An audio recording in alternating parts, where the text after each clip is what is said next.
The VP's son thought power made him invisible.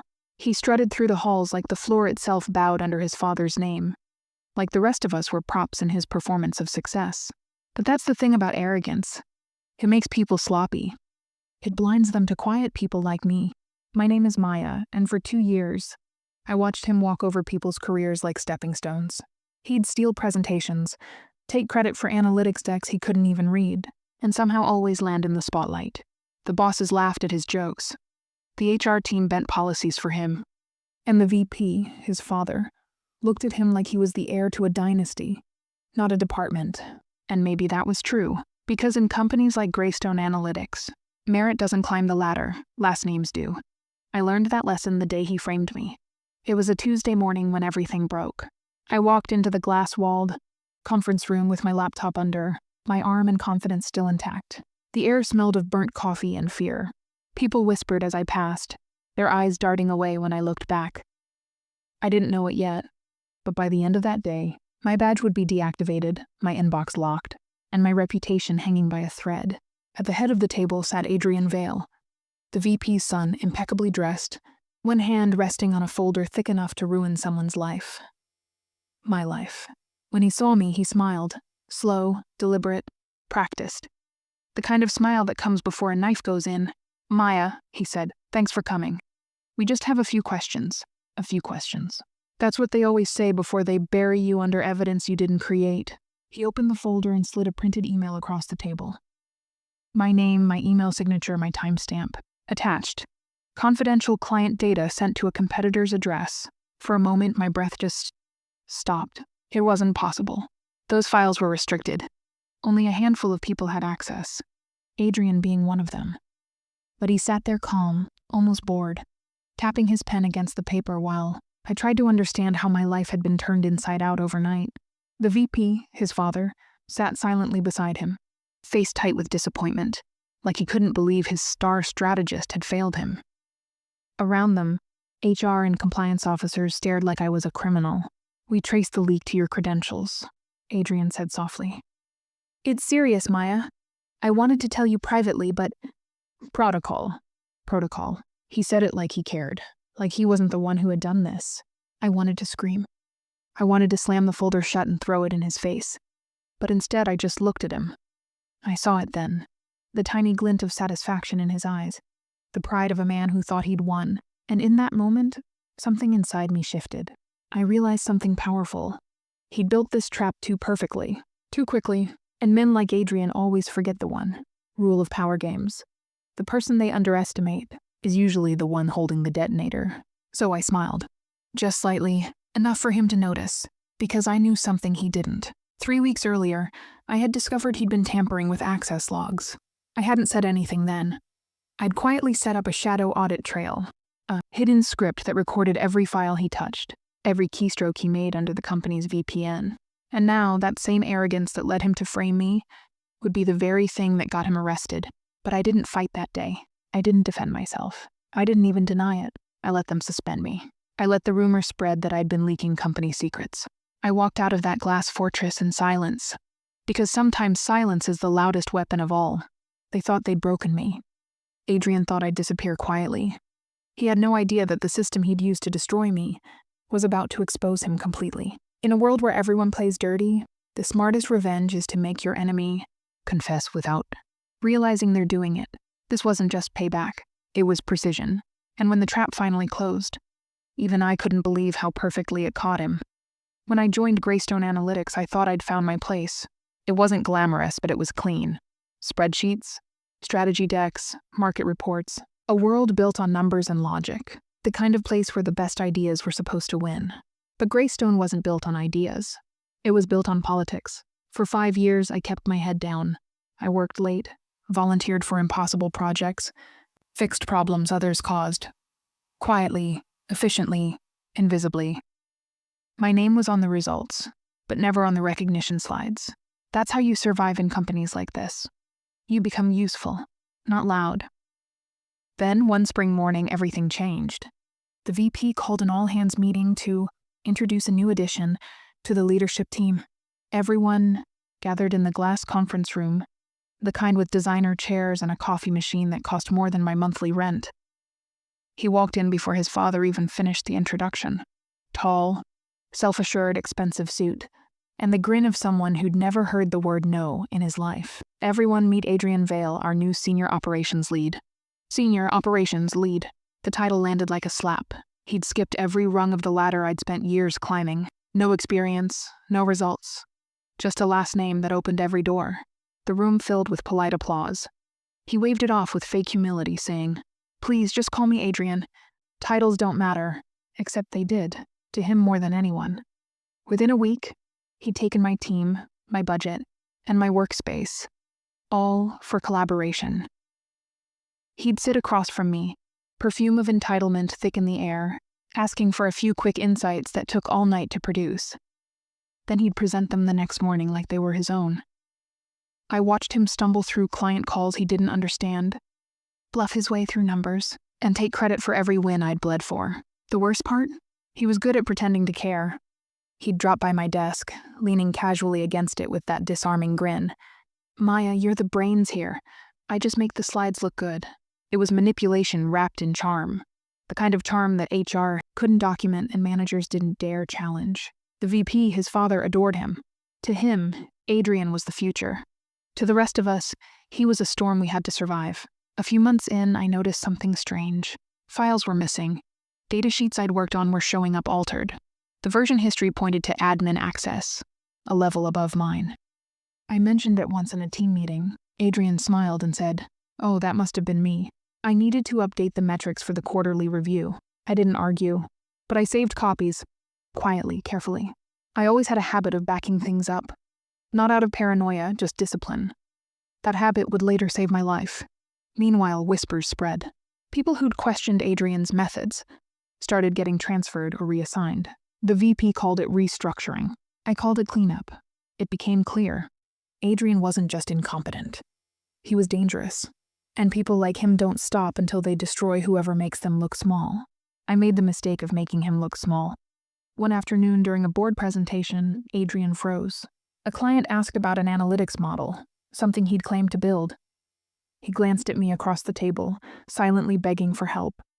I stepped in, explained the model, walked them through the strategy, saved the meeting. Everyone clapped. Even the VP nodded in approval. And that tiny moment of victory sealed my fate. Because for the first time, Adrian saw me not as his assistant, not as his fixer but as a threat. The next few weeks he was unusually polite. Too polite. He offered to help streamline my projects, to handle client communications. He asked for access to my shared analytics drive for collaboration. I thought he was trying to make peace, but peace was the mask before war. He wasn't trying to collaborate. He was studying me, learning my habits, my access patterns, my file names, my tone, preparing to wear my digital fingerprint like a disguise. When the data breach happened weeks later, it was surgical.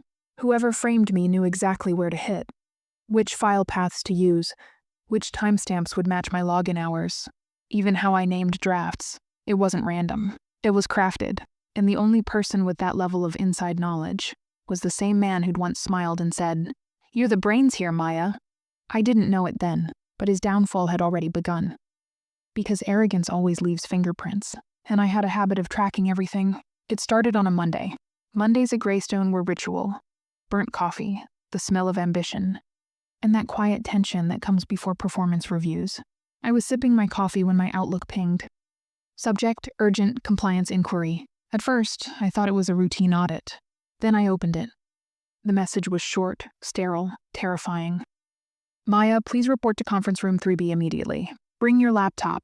HR and legal." I stared at it for a full minute before my pulse began to race. No explanation, no warning, just my name in the middle of a digital storm. As I walked to 3B, I felt eyes on me.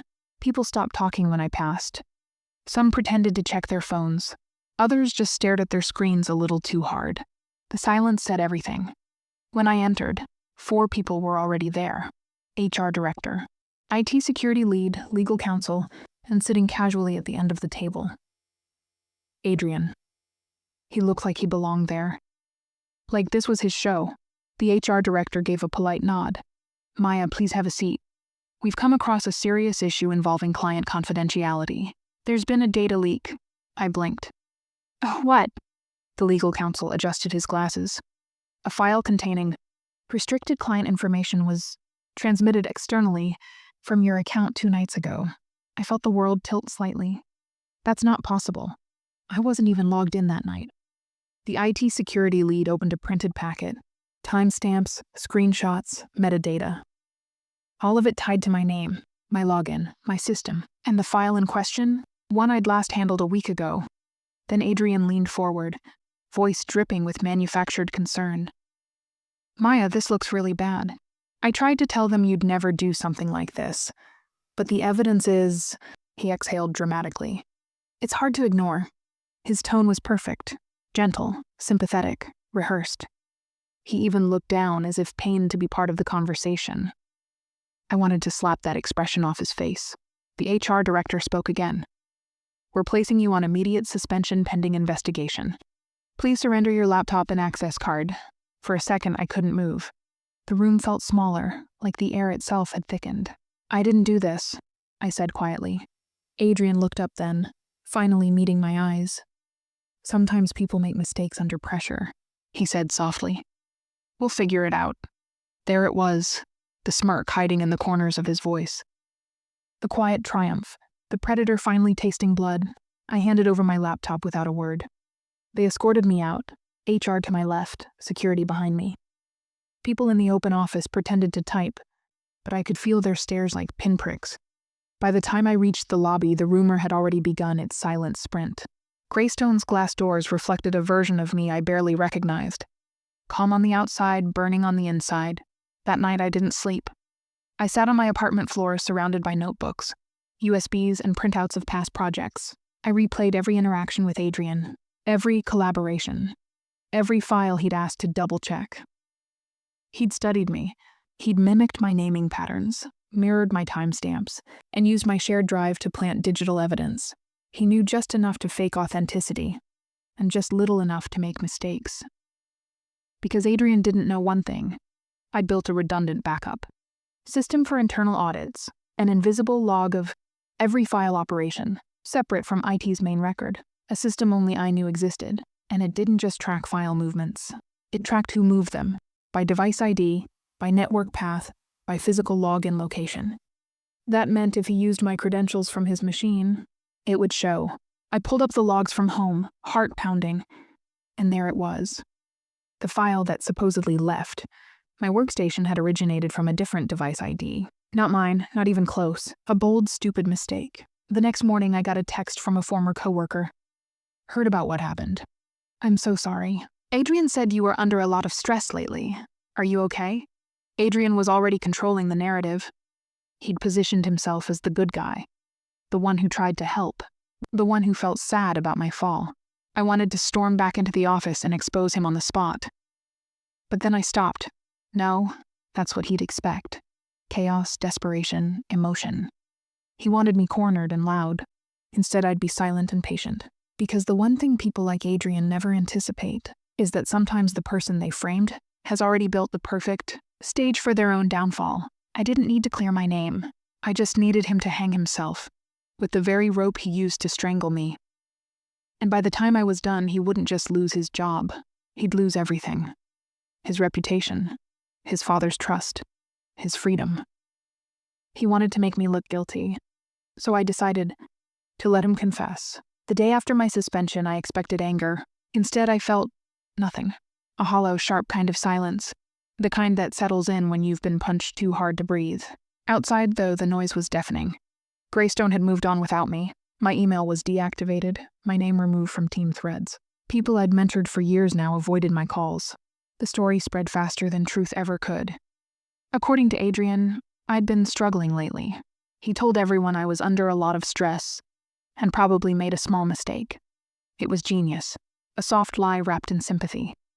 The kind of rumor that sounds kind, but kills your reputation faster than hate ever could. By the end of the week, I was invisible. Recruiters ghosted me. LinkedIn connections quietly disappeared, and my name had become shorthand for failure. Meanwhile, Adrian was thriving. A company email announced him as the new lead of client relations, The very initiative I'd built. The irony was surgical. He'd framed me, stolen my work, and been rewarded for it. I remember sitting by my window that night, the city lights reflecting on the glass. I replayed everything. Every meeting, every file he'd borrowed, every helpful gesture that now looked like reconnaissance. He hadn't improvised the frame-up. He'd planned it. But what Adrian didn't know was that I'd planned things too. Before the suspension, I'd set up a shadow backup of my analytics system, a personal failsafe that logged access activity beyond the company's main records. It didn't just track files, it tracked devices. And the device that had moved the leaked data, it wasn't mine. It was AV-01, Adrian's own workstation. That was my first piece of truth. But truth alone wouldn't save me. In corporate war, you don't win by proving innocence. You win by letting your enemy destroy himself publicly. So I went quiet. I didn't argue. I didn't try to clear my name. I wanted him relaxed, confident enough to make another move. Using a forgotten audit portal, I created a bait folder in the shared network, a replica of my old files, filled with fake confidential data. Then I waited. 3 nights later, the system pinged. Access detected. AVOPS-01, 11:47 p.m. He'd taken the bait. I smiled for the first time in weeks. Then with help from Ria, an IT engineer, Adrian had once humiliated, we set up a silent monitor. It would record every key press, every transfer, every command issued from his terminal. When he touched those fake files again, there would be no denying it. A few days later, he messaged me. "Hey Maya, hope you're okay. I think we can sort this out quietly if you're careful." Careful! The word dripped with threat. He wasn't checking on me, he was testing me. I didn't reply. "It'd be a shame if this escalated," he wrote an hour later. We both know misunderstandings can ruin careers. That was his final mistake. He still believed I was cornered, a desperate woman fighting for scraps of dignity. But I wasn't cornered. I was patient. And by the time he realized I'd stopped playing defense, it would be too late. Because the next time Adrian Vale touched a file with my name on it, his fingerprints wouldn't just show up in the logs. They'd show up on an arrest warrant. Revenge doesn't begin with rage. It begins with silence. The kind that lets your enemy believe you've stopped fighting.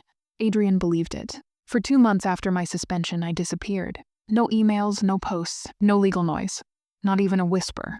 I became a ghost inside the company's digital walls. Just another forgotten name in the archives.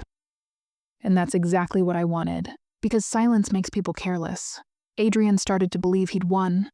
He began walking around like the building belonged to him. His father's connections, his fake charm, his polished lies. I heard from old colleagues that he'd even started giving motivational talks about leadership integrity.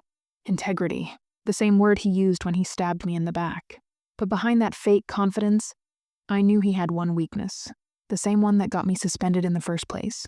His hunger for validation. He needed to prove he was smarter, more valuable, more important than everyone else. So, I decided to feed that hunger. While he was showing off in boardrooms, I was quietly rebuilding my arsenal. Ria, my one trusted ally in IT, helped me retrieve pieces of old system data that had survived the purge. We reconstructed access logs, timestamps, and internal chat records that showed how he'd used my credentials.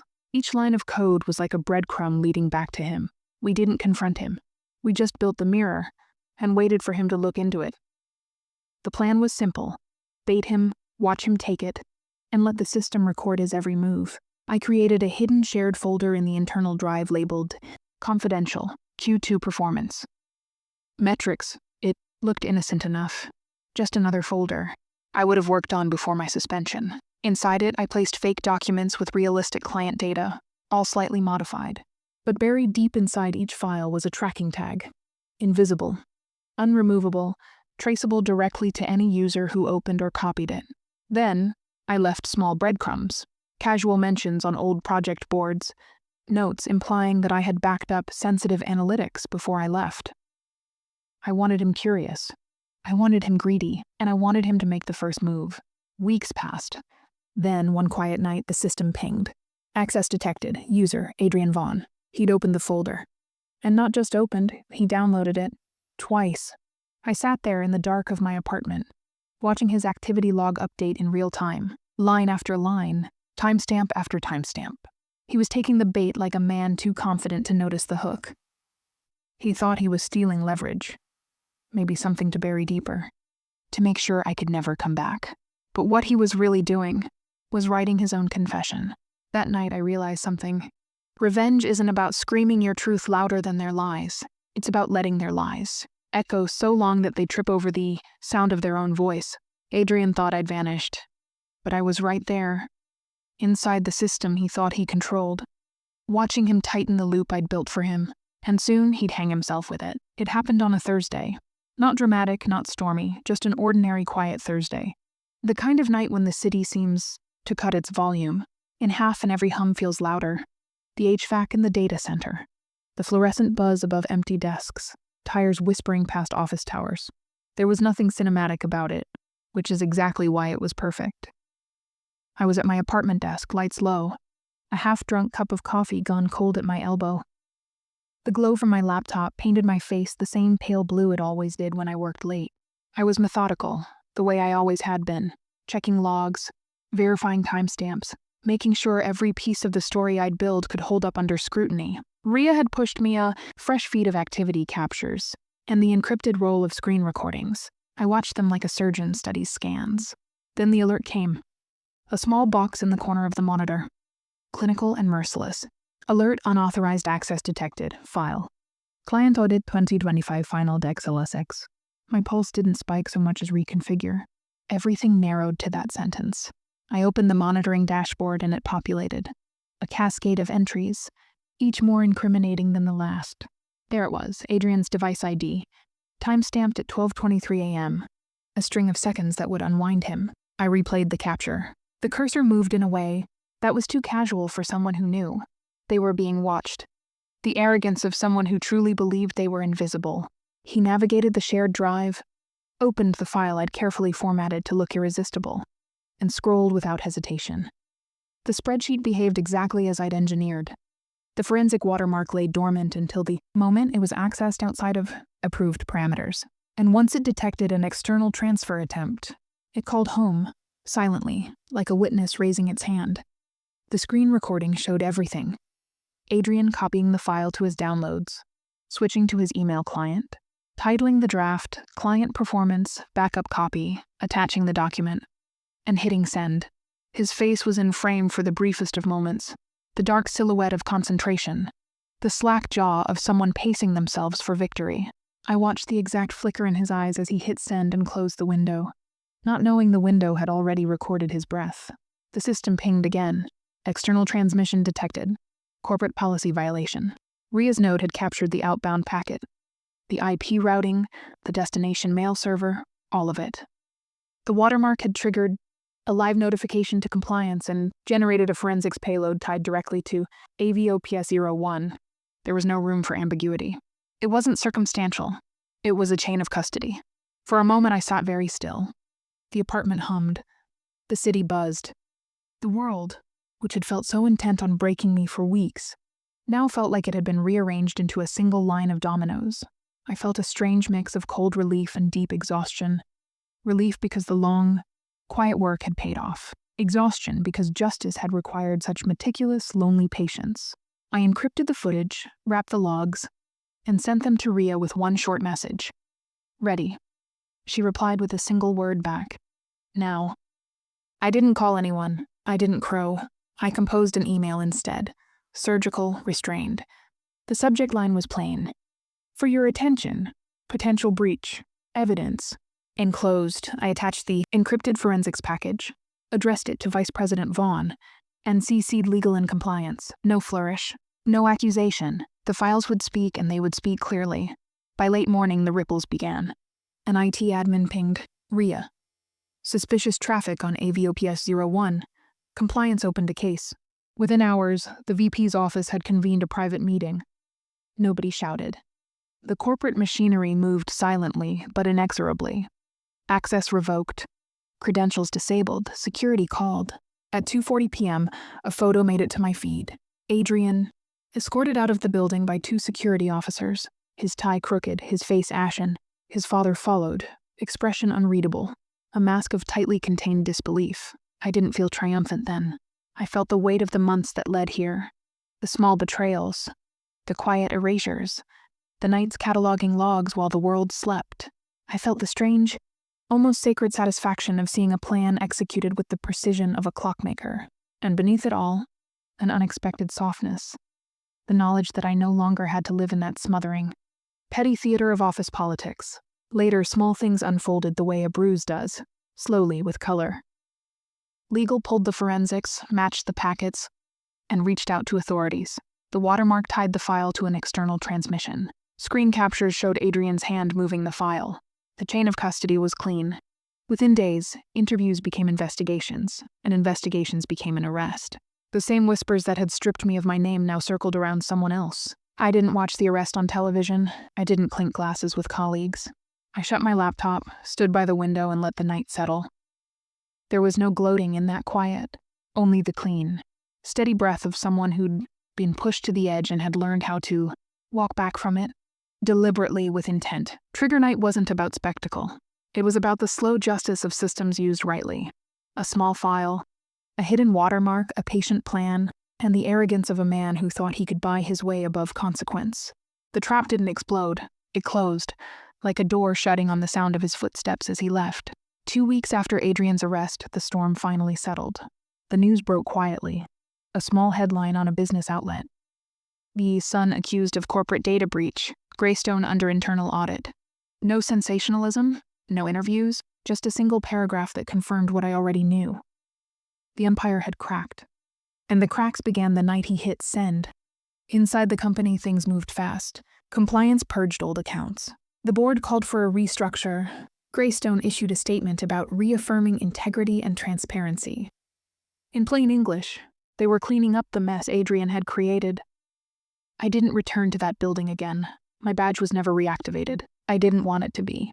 For years, those glass walls had reflected a version of me that was too small, too polite, too willing to be quiet for survival. The person who walked out after suspension wasn't the same one who'd written reports under someone else's name. The night the board sent my formal apology, I didn't even open it.